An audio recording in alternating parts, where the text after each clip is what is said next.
বাংলাদেশের অনেক ভাইরা বলে থাকে হজ মক্কা কেন্দ্রিক, মদিনায় কিছু নাই। নাউজুবিল্লাহ। হজ মক্কা কেন্দ্রিক, মদিনায় কিছু নাই, এভাবে বলে বলে মানুষকে বিভ্রান্তি করে। দয়াল নবী রওজা আনোয়ার থেকে দূরে সরা, এর চাইতে বড় জাহেল, এর চাইতে বড় গোস্তাক দুনিয়ায় আর কেউ হতে পারে না। ঠিক কিনা বলে?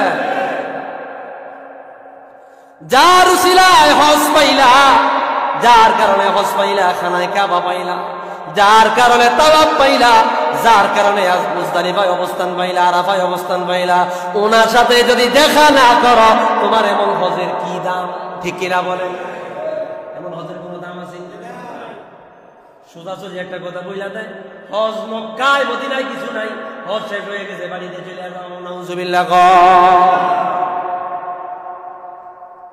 এবং এটা খুব জোরালো ভাবে বলতেছে, শুধু জোরালো না, মারাত্মক ভাবে লিফলেট বিতরণ করে, বই বিতরণ করে করে বলতেছে। শুধু তাই না, ডলার রিয়াল হাতে দিয়া দিয়া বলতেছে মদিনায় কাম নাই, হজ শেষ বাড়ির যাও। নাউজুবিল্লাহ। যদিও মদিনায় যাও তো মসজিদে নববীতে নামাজ পড়তে যাইবা, 1 রাকাতে 500 রাকাতে সওয়াব, অন্য কোন নিয়তে যাইও না। নাউজুবিল্লাহ। এই কোন প্রকারের মুসলমান? এর সাথে নবীজির দুশ্মনীটা কি আমার তো বুঝিয়ে গেল।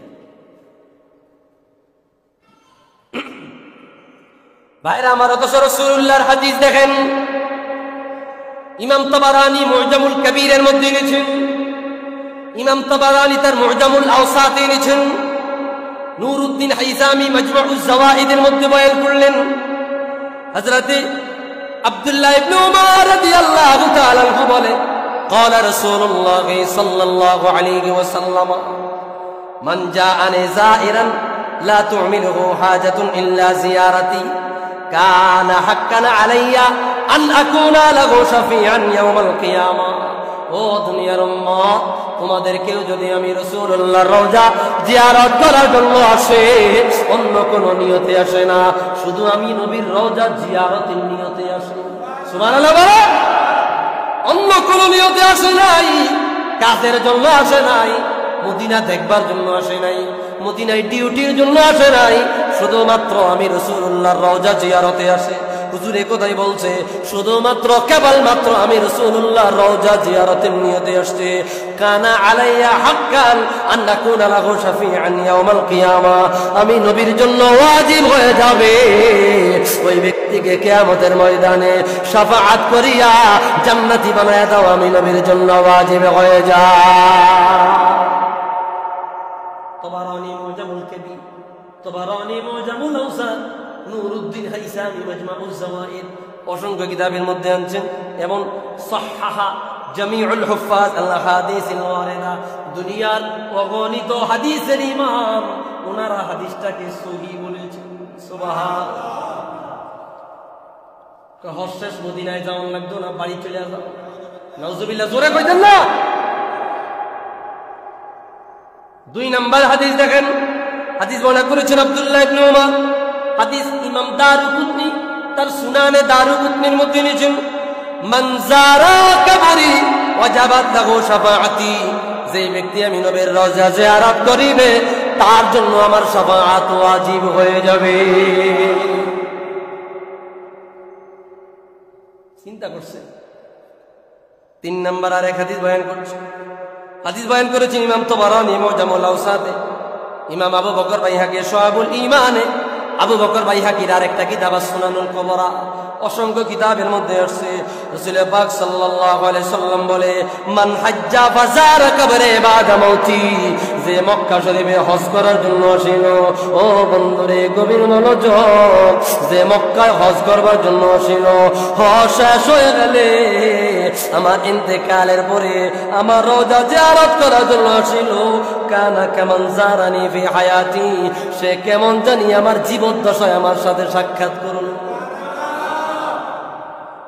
আমার ইন্তেকালের পরে যদি কেউ আমার সাথে জিয়ারত করার জন্য আসে, কেমন জানি সে আমি নবীর জিয়ারত জিন্দা অবস্থায় করলো। সুবহান।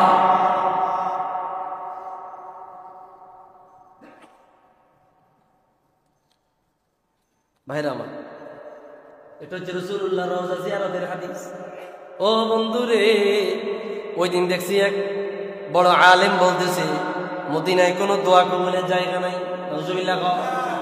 মদিনায় কোনো দোয়া কবুলের জায়গা নাই, মদিনায় নাকি দোয়া কবুল হয় না, সব মক্কা। ভাইয়েরা আমার, পড়াশোনা তো আমরাও করি, আমরা না ঘাস খায়া, খালি ঘাস খাই আর হেন খাই, খেতে কথাবার্তা কই বা খাস বাংলায় কথাবার্তা কই দিকে মনে করছেন হড়ালে আমরা করি না। আমরা হড়ালেখা করি, 10-12 লাখ টাকা কিতাব কিনা পড়ালেখা করি। আলহামদুলিল্লাহ কর, আমরা পড়ালেখা করি। বহু আগে কামেল পাস করছি, তাও হাদিস পাস করছি। পড়ালেখা করি, পড়ালেখা করি, পড়ালেখা করাই। আমরা পড়ালেখা যে করি না তা না, আমরা পড়ালেখা করি, আমরা জানি টুকটাক রাসূলুল্লাহর হাদিস। মনে কষ্ট নিবেন না, মদিনা পুরাটাই হইল দোয়া কবুলের জায়গা। সুবহান। দেখেন এই কথা আমি গত জুমায় বলেছি, সহিহ বুখারীর হাদিস, মুত্তাফাক আলাইহি, বুখারী মুসলিমের হাদিস। মুত্তাফাকুন আলাইহি মানে ইত্তেফাক, মানে ঐক্যমত হওয়া। ইমাম বুখারী মুসলিম যে হাদিস দোনো কিতাবে আনছে তাকে বলে মুত্তাফাক। হযরত আব্দুল্লাহ ইবনে যায়েদ বলেন, আন্না ইব্রাহিম হাররামা মাক্কাতা ওয়া দাআ লাহা। সাইয়্যিদুনা ইব্রাহিম আলাইহিস সালাম মক্কাকে হারাম বানাইলেন। হারাম বুঝলেন? হারাম মানে কি? হারাম ওই যে আমরা বলি অবৈধ, বিষয়টা না। হারাম মানে ইব্রাহিম আলাইহিস সালাম মক্কাকে হারাম বানাইছেন, এখানে হারাম কাজ করা হারাম। এখানে হারাম কাজ করা কি? হারাম কাজটা এমন হারাম, এখানে আরো আগে কি হারাম, এই জন্য হিরেম। আরেকটা অর্থ হচ্ছে হিরেম মানে পবিত্র, সম্মানিত। হিরেম মানে পবিত্র। সাইয়্যিদুনা ইব্রাহিম মক্কাকে হিরেম বানাইলেন এবং মক্কার জন্য দোয়া করলেন। ইব্রাহিম নবী বড় না আমার নবী বড়? ইব্রাহিম নবীর মর্যাদা বেশি না আমাদের নবীর মর্যাদা বেশি? কোন সন্দেহ আছে? বুখারী মুসলিমের হাদিস, দাআ ইব্রাহিম মক্কাতা, ইব্রাহিম আলাইহিস সালাম মক্কার জন্য দোয়া করলেন। ওয়া হাররামাহা, মক্কাকে হারাম বানাইলেন। ওয়া নবিয়ুনা, রাসূল পাক সাল্লাল্লাহু আলাইহি ওয়াসাল্লাম বলে, ওয়া দাআউতু লিআহলি মাদিনাতিন, আর আমি নবী মদিনার জন্য দোয়া করলাম। আর আমি নবী ওয়া হারামতুল মদিনা, মদিনাকে হারাম বানাইলাম, মদিনা হারাম বানাইলাম। মক্কায় যেমনি ভাবে তোমাদের জন্য হেরেমের এরিয়া আছে, মদিনায় তেমনি তোমাদের জন্য হেরেমের এরিয়া আছে। মক্কায় যেমন হুদুদুল হারাম আছে, মদিনায় তেমন হুদুদুল হারাম আছে। মক্কায় যেমন হারাম কাজ করা যাবে না, মদিনায় তেমন হারাম কাজ করা যাবে না। মক্কায় যেমন দাজ্জাল প্রবেশ করবে না, মক্কায় যেমন শয়তান প্রবেশ করবে না। মক্কায় যেমন কাফের মুশরিক প্রবেশ করে না, মদিনায় তেমন দাজ্জাল প্রবেশ করবে না। মদিনায় তেমন দাজ্জাল প্রবেশ করবে না, মদিনায় তেমন শয়তান প্রবেশ করবে না, মদিনায় তেমন মুশরিক প্রবেশ করে না। সুবহান। এবার রাসূল বলে, ও দাআউতু লাকা, আমি মদিনার জন্য দোয়া করলাম। ফি মুদ্দিকা, মদিনার মুদ, মুদ বুঝেননি? ওই যে ওজন দেয়, হ্যাঁ, আল্লাহ মদিনার ওজনের উপরে বরকত দাও, শেরের উপরে বরকত দাও, আপনার কেজির উপরে বরকত দাও, 1 পা 2 পা 8 পার উপরে বরকত দাও, মদিনার ফল ফলাদির মধ্যে বরকত দাও। আয় আল্লাহ তাআলা, মদিনায় দ্বিগুণ মর্যাদা, দ্বিগুণ বরকত দাও যতটা না মক্কায় দিছে। সুবহান। মদিনা পুরাটা দোয়া কবুল হয়। রাসূল বলে, মা বাইনা বাইতি ওয়া মিনবারি রাউযাতুম মিন রিয়াদিল জান্নাহ, আমার মিম্বার এবং আমার রওজার মাঝামাঝি জায়গা হচ্ছে জান্নাতের টুকরা। সুবহানাল্লাহ। জান্নাতের টুকরা বইয়া দোয়া করলে দোয়া কবুল হইতো না, আমার তো মাথায় ধরে না। বুঝেন নাই কথা? রিয়াজুল জান্নাত আছে না মদিনায়? কোনটা? রাউযাতুম মিন রিয়াদিল জান্নাহ হচ্ছে রাসূলুল্লাহর ঘর এবং রাসূলুল্লাহর রওজা, সরি রাসূলুল্লাহর রওজা এবং রাসূলুল্লাহর মেহরাব। রাসূলুল্লাহর রওজা এবং রাসূলুল্লাহর মেহরাব। মেহরাব মানে যেখানে দাঁড়ায় হুজুর খুতবা দিতেন। মানে আমি আপনাদের বুঝাবার জন্য বলছি, এই সাইডে হচ্ছে, আমি তো গেছি, এই সাইডে হচ্ছে রাসূলুল্লাহর ঘর, ঘর মোবারক, হুজরা শরীফ। বুঝেননি কথা? আপনার এই হুজরা শরীফ, হুজরা মানে এখন রওজা।